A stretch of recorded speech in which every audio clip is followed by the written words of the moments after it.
Most of us don't have many drop the mic moments in life. You know, where the build up to something happens and the moment is fraught with tension and pregnant with possibilities, and someone comes through with something so appropriate, so epic, so outstanding that there's nothing left to do or say except drop the mic and walk off the stage. This can happen in music, performances, sports, conversations, and it certainly happens in the Bible. Today we come to one of those moments. In our look at the verses immediately preceding this passage, we saw how David, seemingly unprepared, but in fact totally prepared, stepped out in faith in the midst of great taunts and backlash from his own family and volunteered for something so outrageous that a young boy would face a giant like Goliath in battle. David takes 5 smooth stones, and one of them strikes Goliath in the forehead, and Goliath is slain.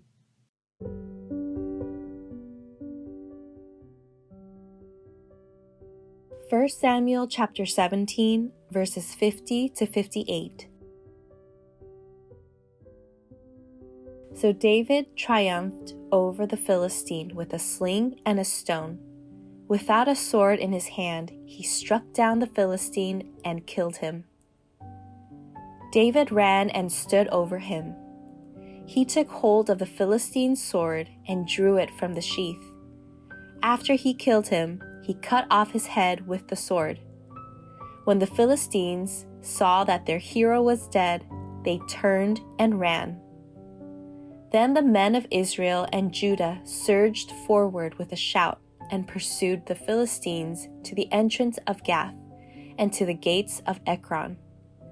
Their dead were strewn along the Sharim road to Gath and Ekron.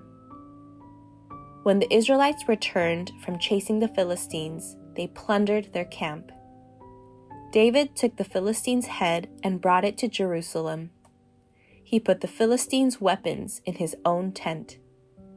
As Saul watched David going out to meet the Philistine, he said to Abner, commander of the army, "Abner, whose son is that young man?" Abner replied, "As surely as you live, your majesty, I don't know." The king said, "Find out whose son this young man is."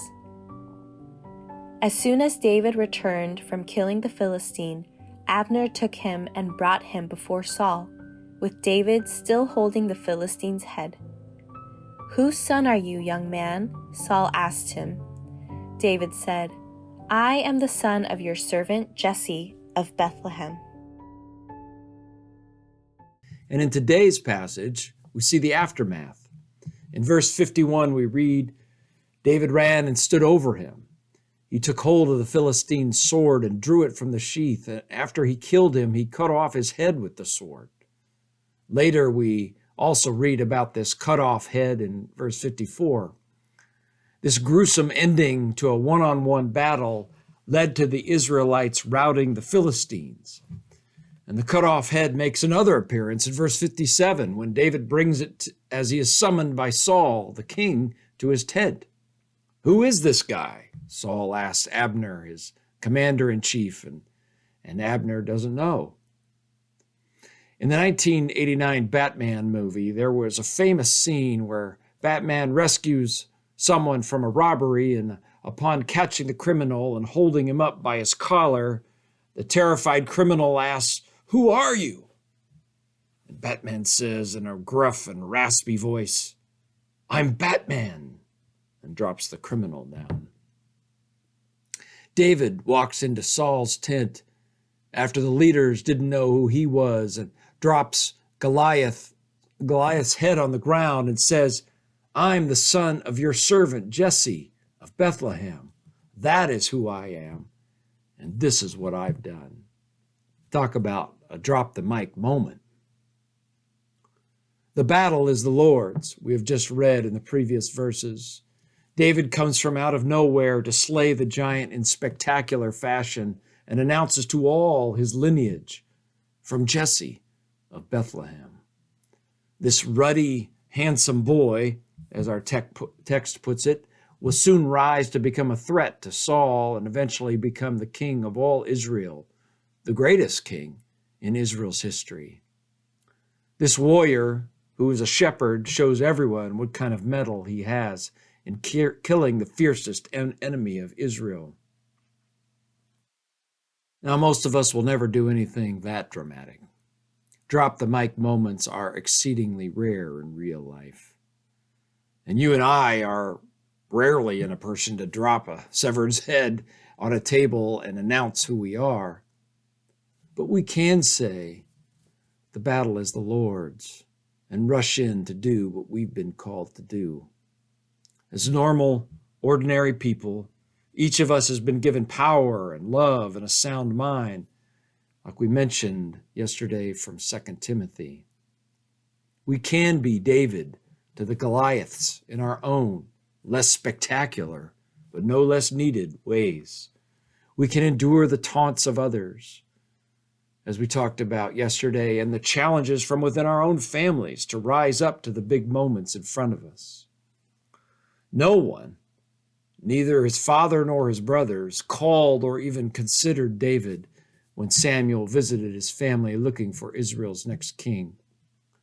Jealous and ungrateful, his brothers considered him of no account when he brought them provisions. Later in chapter 17 of 1 Samuel, David's eldest brother Eliab couldn't hide his jealousy or disdain for the future king. After all, he was the eldest of Jesse's sons. Shouldn't he have been anointed king? David had come to the battlefield on behalf of his 3 elder brothers, yet Eliab readily rebuked David when he inquired about the reward for defeating Goliath. David's response in 1 Samuel 17, verse 29, "What have I done now? I was only asking a question," makes it clear that he has heard this type of insult from his brothers before. Undeterred, David volunteered for the job.